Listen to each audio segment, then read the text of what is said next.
BMS academy में आपका स्वागत है।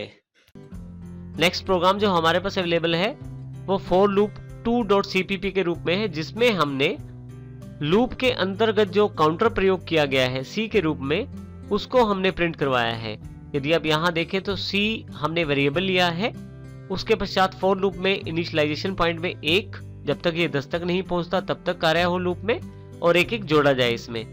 और यदि आप यहाँ देखें तो काउंटर इज और यहाँ पे फाइनली C को प्रिंट करवाया गया है। यहाँ पे देखिए हमारे पास पहले से प्रोग्राम अवेलेबल है for loop 2.cpp। Control F9 करता हूँ यहाँ पे मैं। देखिए यहाँ पे मेरे पास काउंटर जो है वो प्रिंट हो गया है 1 से लेकर 10 तक। कारण ये है कि क्योंकि यहाँ मैंने इनिशियलाइजेशन 1 से करवाया है और उसे 10 तक लेके गया हूँ। मान लीजिए मुझे काउंटिंग 100 तक करनी है तो यहाँ सिर्फ मुझे 0 को जोड़ना है। और अब देखें आप, इसी प्रकार से यदि मुझे 1000 तक लेके जाना है काउंटर तो 1000। तो देखिए कितना आसान हो जाता है लूप के साथ किसी भी स्टेटमेंट को बार बार एग्जीक्यूट करना।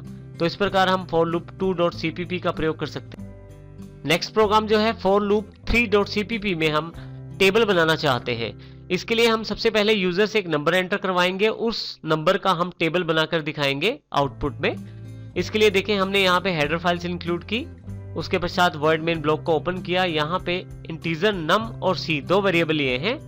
नम जिसमें यूजर अपना नंबर डालेगा, अपना नंबर इनपुट करेगा जिसका वो टेबल बनवाना चाहता है, और सी हमारे पास लूप का काउंटर है। देखिए यहाँ पे सबसे पहले एंटर योर नंबर, यूजर के द्वारा इनपुट किए गए नंबर को नम में स्टोर किया जाएगा सी इन के द्वारा। उसके पश्चात यहाँ पे फॉर लूप शुरू की गई है जिसमें सी में 1 इनिशियलाइजेशन जब तक वो 10 तक नहीं पहुंचता और प्लस प्लस करके उसको इंक्रीमेंट किया गया है। और इसी के साथ यहाँ पे यदि आप ध्यान दें तो नम यहाँ पे फॉर्मेट किया गया है। इसके साथ ही सबसे पहले नम प्रिंट होगा, नम अर्थात वो नंबर जो हमारे पास टेबल का है, मल्टीप्लाई का साइन, सी जो काउंटर है हमारा, और फिर से इक्वल एज अ मैसेज, और लास्ट में नंबर इनटू सी अर्थात जो नंबर दिया गया है और जो काउंटर की उस समय की वैल्यू है उन दोनों को मल्टीप्लाई करके यहाँ पे टेबल के आउटपुट के रूप में दिया जाएगा। गेट ch के पश्चात यहाँ हमने मेन को क्लोज कर दिया है। अब हम इसको प्रैक्टिकली देखते हैं।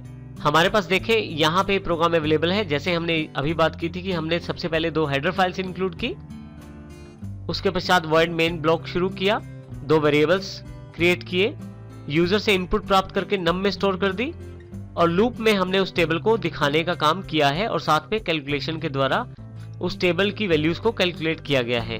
अब हम कंट्रोल F9 से सबसे पहले इस प्रोग्राम को रन करते हैं। सबसे पहले मेरे से उस नंबर की जानकारी मांगी जाएगी जिस नंबर का मैं टेबल चाहता हूं। जैसे ही यहाँ 5 एंटर करता हूं मेरे पास 5 का टेबल अवेलेबल हो जाएगा। यहाँ यूजर के द्वारा जो नंबर दिया जाता है उस पे आधारित टेबल हमारे पास दिखाया जाता है।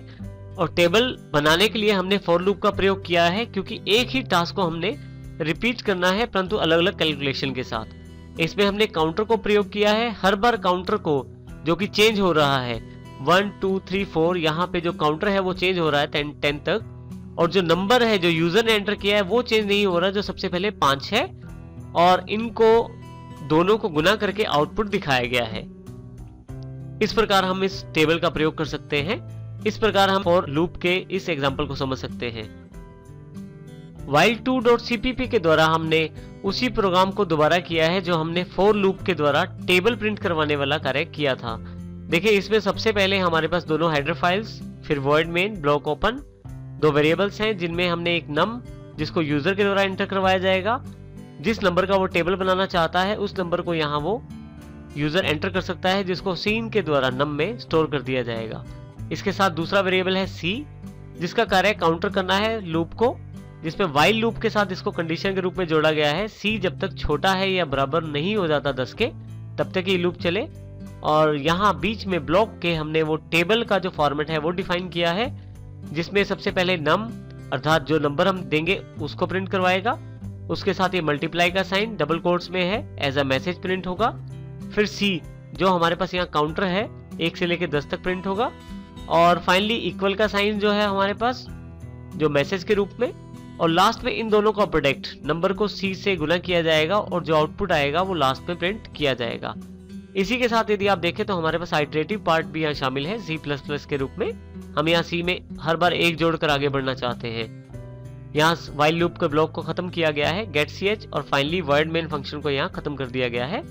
अब हम प्रैक्टिकल रूप में देखते हैं इसको। यहाँ यदि आप देखें तो while.cpp हमारे पास अवेलेबल है, जिसमें हमने यहाँ पे टेबल प्रिंट करवाने वाला कार्य किया है।